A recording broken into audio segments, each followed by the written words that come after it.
Hello, and welcome to On the Marie Curie Couch, the podcast that aims to break down taboos and start open, honest conversations about death and dying. I'm Jason Davidson. I'm a social worker by profession, and I've worked in palliative care, hospice care, and bereavement support services for more than a decade. Each episode, we'll be speaking to a well-known guest to find out about how they feel about their own mortality and how their personal experience of bereavement has shaped the way they live their life. Today, I'm on the Marie Curie Couch with Tom Reed-Wilson. Tom's an actor, singer, poet and lyricist who trained at the Royal Academy of Music and is best known for his appearances on E4's Celebs Go Dating. Tom's also been a dating guru for Roman Kemp's Capital Radio breakfast show. Originally from Berkshire, Tom now lives in London. Due to the circumstances we all find ourselves in, I'm talking with Tom today via a video call. Tom Reed-Wilson, welcome to the Marie Curie Couch. Oh, it's lovely to be here. What a comfy virtual couch it is. Are you okay if I start today, Tom, by asking you if you've had a significant death in your life? Yes, and indeed I have. There are two that struck me in the solar plexus, as it were. They really, really moved me to the very core. And the first one was the death of my great-grandmother, and her name was Ailsa, and I was very close to her. And it was a curious thing because in a way I had three grandmothers because there was a 16-year age gap between my dad and my mum, my dad being 16 years older. And I think on their second Christmas together, my maternal great-grandmother and my paternal grandmother were both there, and they realized, having settled in wildly different pockets of the UK, that they were in the same year at Putney High School. Wow. And this whole generation had been sort of fanned out, augmented by this age gap between my parents. And so they were exact contemporaries. And it meant, as I say, that really I had three grandmothers. And I was terribly close to her. And in her declining years, every Saturday, I was supposed to be at school, but I wasn't wild about games. So I would slip away and I would play Scrabble with her. And we had a ball. And she had an undetected broken hip. She had arthritis, and her doctor thought the arthritis had just become very advanced, but she'd actually had a fall and broken her hip, and eventually she had to go and have it reset, which at her age then, 86, was a big operation. And she never really recovered from that, and declined very quickly after that. And it really was the first death in my family that made me think about mortality, because the other ones I'd been knee-high to a grasshopper, and suddenly I was 12 and I was confronted with it, and I went to my first funeral. I was the only one of my siblings considered old enough to go and allowed to go. And I suddenly was confronted with all these things of, well, where's she gone? What's happened? Does life simply end? And then that became a very harrowing and alarming thought to me for a long period, because I thought, well, I'm not sure if I believe in an afterlife. So if it's nothingness, is one aware of nothingness? Because, of course, it's the ultimate unknown, isn't it? And we can't think of nothingness without imagining nothingness, imagining a kind of void. And of course, that's the scariest thing in the world, being aware of a void. But of course, you wouldn't be aware. But that's totally beyond our comprehension and was way beyond my adolescent comprehension. So that was the first time it really struck me.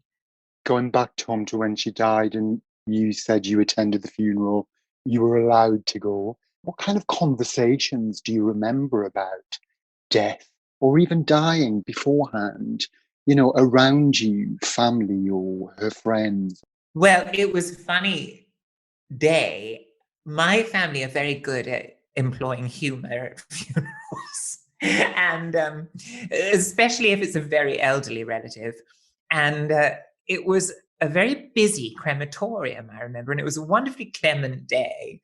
And we arrived, and this host of Hell's Angels came through into the crematorium. And my uncle said, I didn't realize that Ailsa was a Hell's Angel. And it seemed like they had all arrived for her, for this kind of pearled, sort of tweed elderly lady. It was the most wildly incongruous sight. And it really, really tickled me. We do, I think my family weaponize humor a lot in those kind of situations. And I remember sort of suddenly being aware of what a tool it was, what a conscious tool it was, because my knee-jerk reaction was, surely you can't make a joke here, because it was my very first funeral and it seemed awfully grave to me. And I thought, wow, that humor's rather macabre. And then I sort of thought, oh, actually, maybe that's the best possible way. Do you remember where you were when you got the news? Who told you that she died?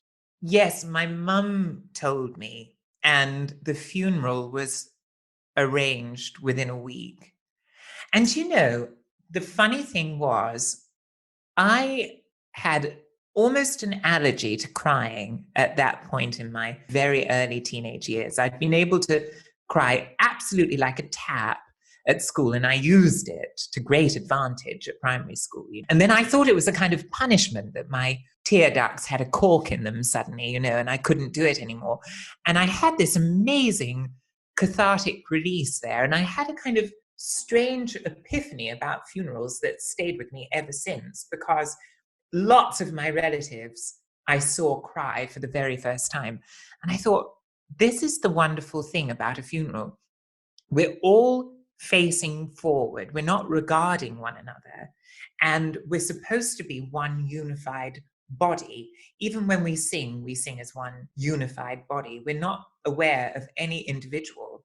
And that sort of countenance forward, no peripheral vision even really, allows one to feel liberated in their grief and allows one to have that catharsis in communion. And it's a strange dichotomy of being in communion and being liberated that way, but also feeling utterly a solo enterprise because you're not regarding anybody else's face except perhaps whoever's giving a sermon or a eulogy or whatever it might be. So it's curiously liberating and therefore very cathartic. Yeah, it's very interesting. Just going back, you used the word harrowing to describe maybe weeks or months or years afterwards. Was that your grief you were talking about, Tom? Do you know, this sounds awfully selfish, but no, it wasn't really my grief because I'd seen her battle a long battle with pain, and she had a lot of morphine at the end. And I saw her death as an enormous release. And I saw a really visible release in my relatives who had been caring for her too. The harrowing thing at that stage with that particular death was the sudden thought of death. Because she meant so much to me, I started to think about what she experienced transitioning from life, which I knew, to death, which was the ultimate unknown. And I had never even considered it, I don't think, before that moment. The psychology of death and the phenomenon of death. Death was just a thing, it was just a thing in books and films where your focus was instantly on those that were present surrounding the death and not on the deceased. Suddenly, all my thoughts were consumed by the deceased and their experience transitioning, whether it even was a transition. I mean, that's kind of the point in a way, is that one thinks automatically in terms of transition. It's probably not. It's probably a full stop. And that's the thing that I found harrowing. And trying to find meaning or understanding in it, that focus on, well, what happens now? Yes.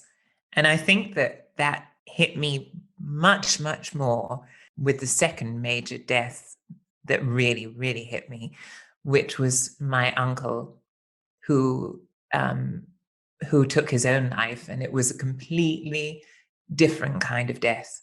He was 47, and he was ebullient and fun and witty, and he was actually the person that made that joke about the Hells Angels at, we call her Gan, my Gan's funeral. And that's what he was like, this sort of razor sharp, dry wit that made everybody cry with laughter. And that was when the death, rather than the concept of death, became the most harrowing thing, because everything about it felt wrong. When was that? That was probably 6 years ago, maybe 7. So that sudden, unexpected death. Yes. Who told you about that? I mean, how were you told that he died, Tom? Well, that I remember so vividly. I had visited my godchildren in Muswell Hill, and I always cycled out to see them, which all the way from Stockwell in those days. So it was pretty tough cycle. And then my reward would be practically freewheeling all the way back. And whenever I visited them, I kind of banished my phone to the bottom of my bag so that I could be totally invested. And as I was cycling home, I was aware of my bag sort of furiously oscillating against my back. And I pulled it out, and there was something staggering, like 17 missed calls from my mum. And I thought, oh my God, this must be very serious. And I locked up my bike, and I stood there, and there were tons of people around. And again, it was a very sunny day. And she told me, and I was absolutely distraught. And you were on your own in the middle of a busy street. In the middle of a very, very busy pavement, yeah. And still talking to her. So I was sort of not able to be comforted or anything like that by anybody around, because we were still trying to kind of muddle through some form of conversation. I mean, that changed all of our lives forever, undoubtedly.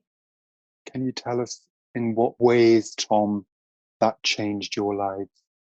He was one of those figures in a family around whom so much seemed to orbit, and you knew that every subsequent family occasion would have a completely different hue for his absence. He was such a kind of literally pivotal figure. He was like a kind of a fulcrum. And then retrospectively, you thought about moments where there was a kind of a remoteness or a retreat. I had just done a play in Dubai, and I spent my first ever Christmas away from home. And very sweetly, my family, including him, Uncle Pete, assembled a kind of a makeshift late Christmas for me in early January. And everybody came to my mum's house and my stepdad's house at that time. And we had a mini Christmas. And I'd never seen him like that. That was the last time I saw him. And he was remote, and he couldn't be tickled, and his eyes weren't sparkling. They were sort of glazed over. And he was like a sort of a specter, and it was so not like him. And as I say, that was the very last time. And with hindsight, it seems like it was almost an irreversible retreat, because he retreated so far into the darkest caverns of his mind, where the torment was. And I think that's what's so sad, is that, he was so loved, and it was such a brilliant marriage, with my aunt.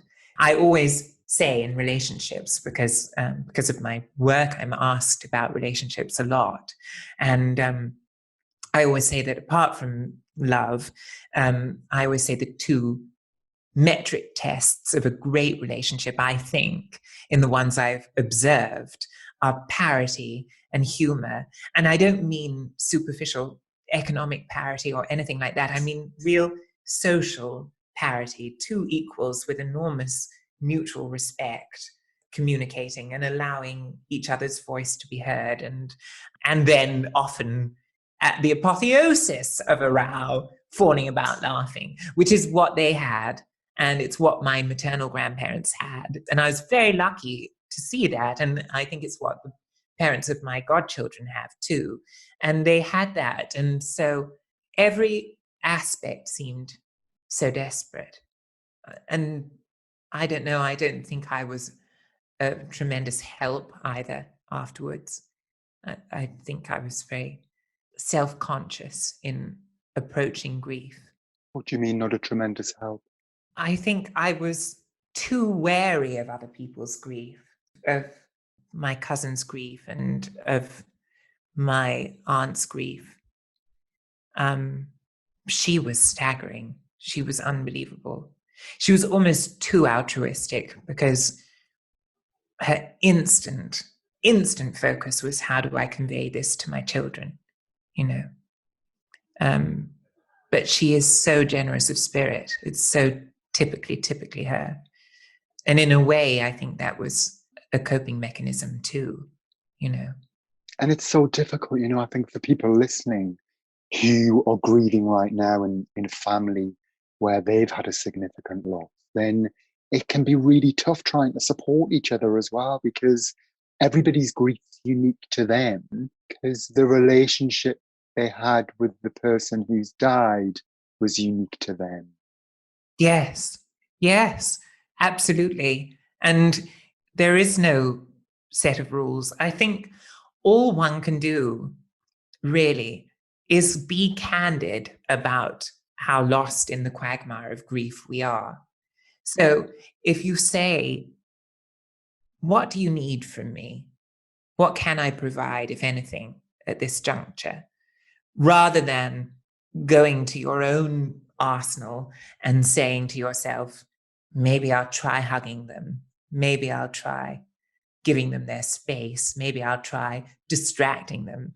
I think people know it's the one thing that they're left knowing is what they require. If they need bolstering, if they need distraction, if they need energy, if they need calm, So if you say to somebody in that position, you tell me, this is your carte blanche, there's no judgment here, there's no metric test for how you're doing, the pace of recovery, there's nothing. There's just you and me and your ability to request from me what you need right now. Do you need somebody else in the house? Do you need space? Do you need entertainment? What is it? What helped you, Tom, after your uncle died, or still helps you now? Talking, I think, enormously. And I have a wonderful therapist, and that is very helpful. I mean, I'm very, very fortunate in that regard, that I have access to somebody, because I know that waiting times can be horribly long for things like that. But I do think that discourse is so important. And actually, that's one reason I so love working with Marie Curie, because you're such huge advocates of opening the discourse surrounding death. And I wrote a poem about it, about the use of euphemism. And it is funny. It's amazing how rich a pageant of euphemism we have for death compared to other countries, even cashing in one's chips, kicking the bucket, popping your clogs, breathing your last. I mean, it's absolutely endless. I liked your filling the church. Oh, darling, you heard my poem. Yeah, of course I did. Of course I did. It was great. Oh, I'm so thrilled. That's Chopin to my tympanic membrane, that is. But I think if that's a useful springboard, then I think that is still valid. None of us know what's around the corner, but we believe planning and preparing now for end of life makes life better at the end.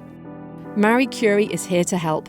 For more information on how to have an open conversation around death and dying, visit mariecurie.org.uk/talkabout and help make life better at the end.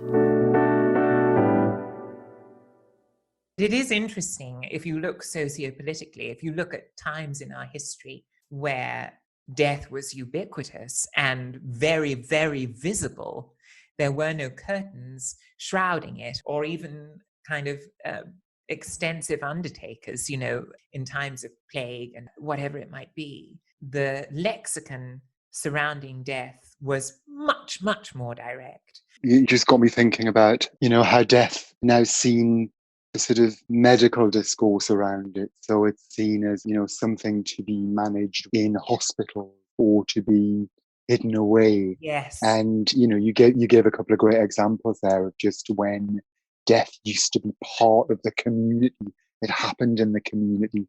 The local carpenter was a bloke who made the coffin. Yes. You know, and kind of the bodies would be kept in houses and services in local halls and villages. And everybody in the community was involved in it, and it was very visible. You're absolutely right. I'd never thought of that, but you're right in a kind of, in that sort of microcosmic fashion that villages and towns operated. And I imagine that most people in a community like that would have known each other too. So I wonder how that then impacted on their grief and bereavement.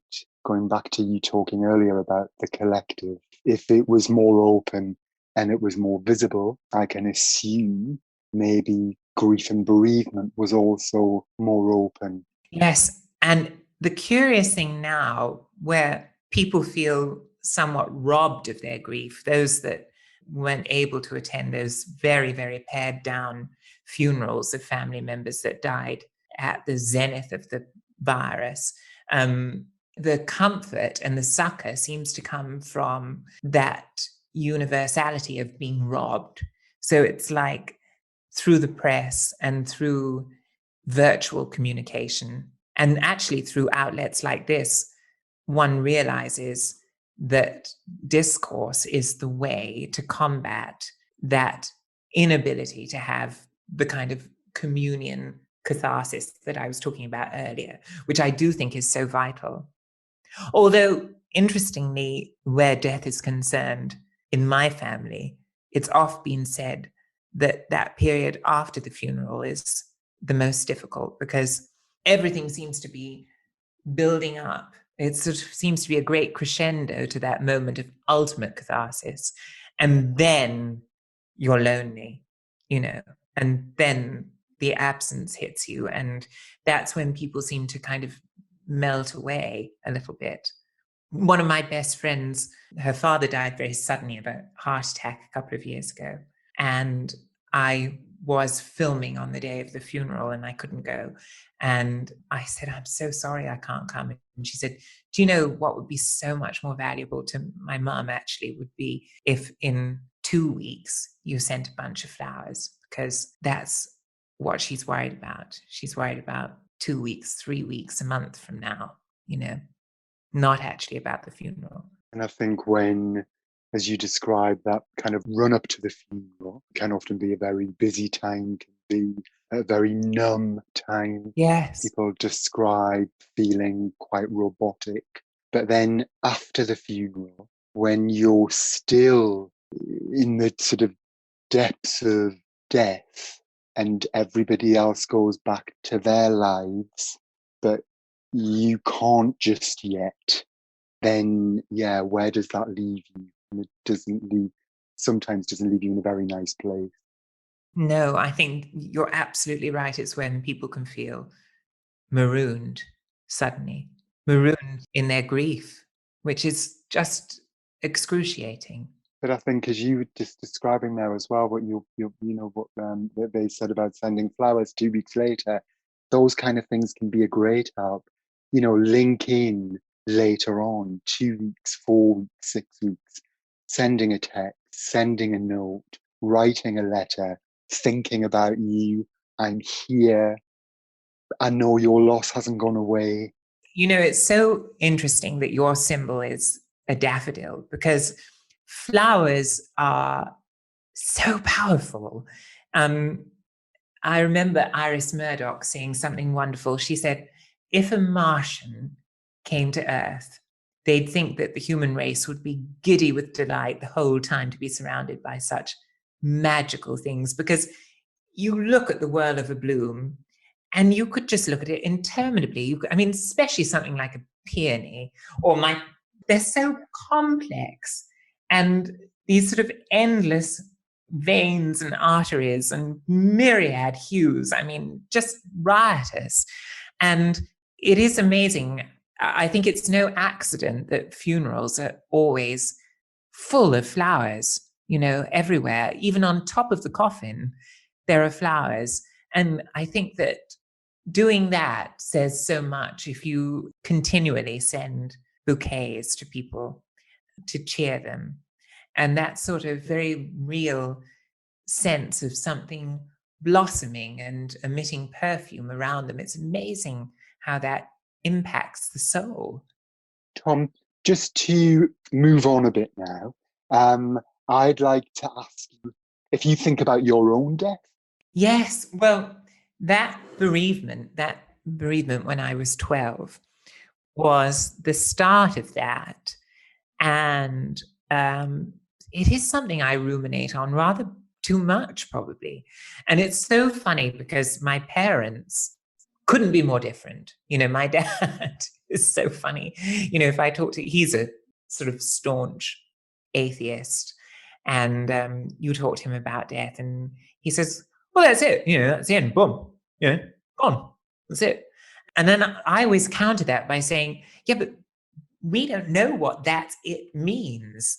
That is the ultimate riddle to us. It's like the riddle of the Sphinx. It's so difficult to understand because we don't know nothingness. We don't comprehend nothingness. And he says, yeah, but we won't be comprehending it, will we? We're done. Gone. Boom. And we sort of end up in this sort of tug of war because he doesn't think there's anything to comprehend in lack of comprehension. And I think that that's a staggering phenomenon because that's what we can't know.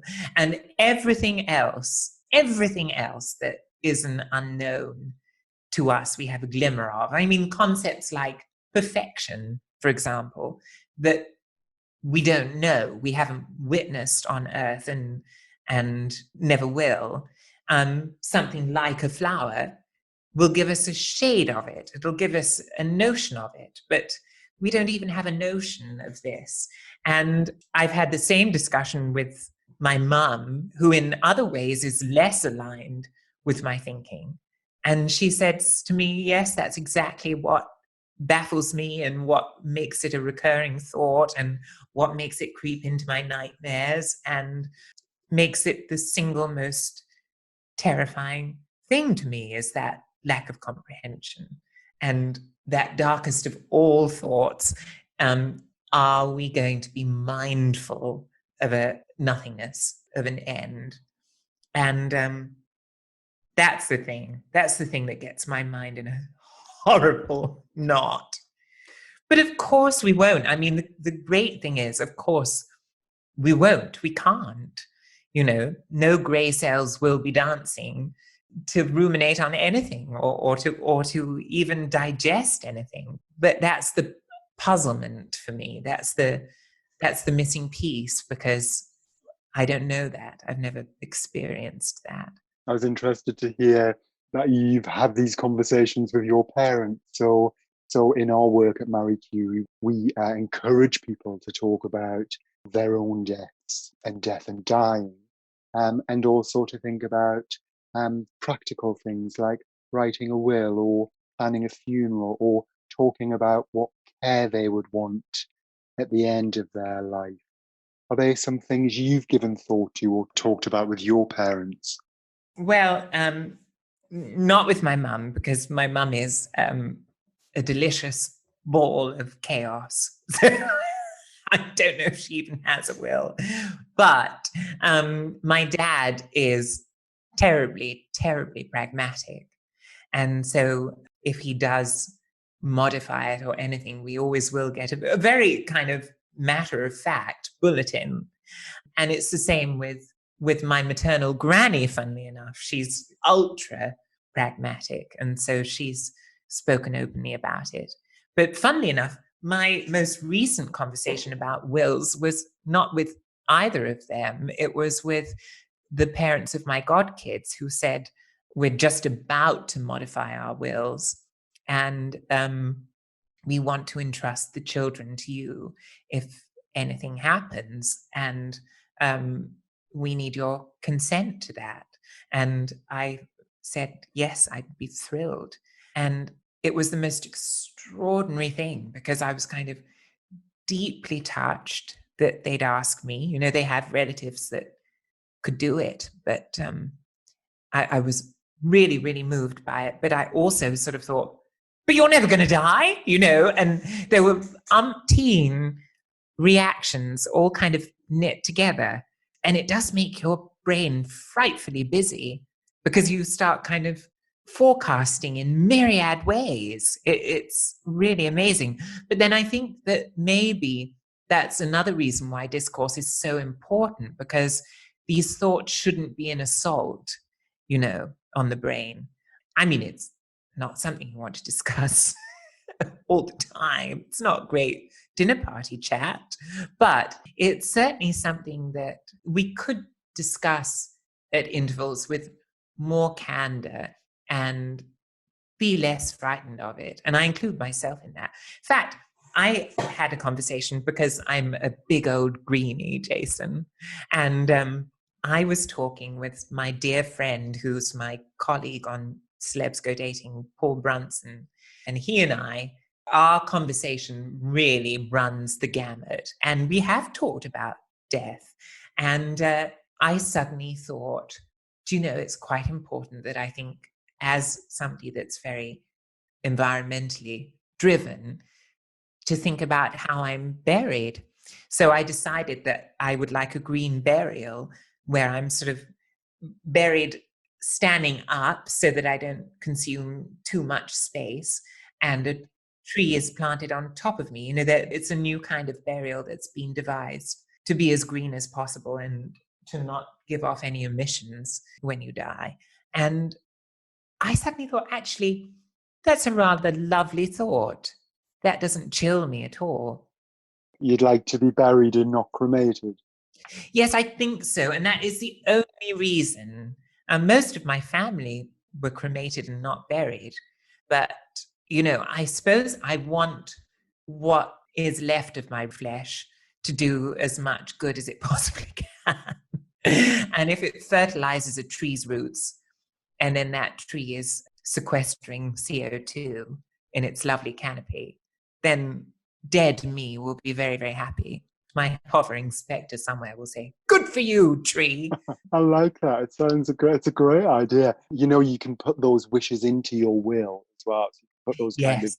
basic funeral wishes into a will. So, of course, get it written down. And, you know, when you were talking earlier about friends asking you about their will and wanting to put you in there, somebody to look after, care for their children when they die, and how it left you with that whole kind of mix of feelings and emotions. And it does, doesn't it? So I'm just kind of thinking that's why people might not want to talk about it or might want to avoid those conversations, is just because it's overwhelming, or it can be overwhelming. But I suppose what I would then say is give it a go, have a try, test it out.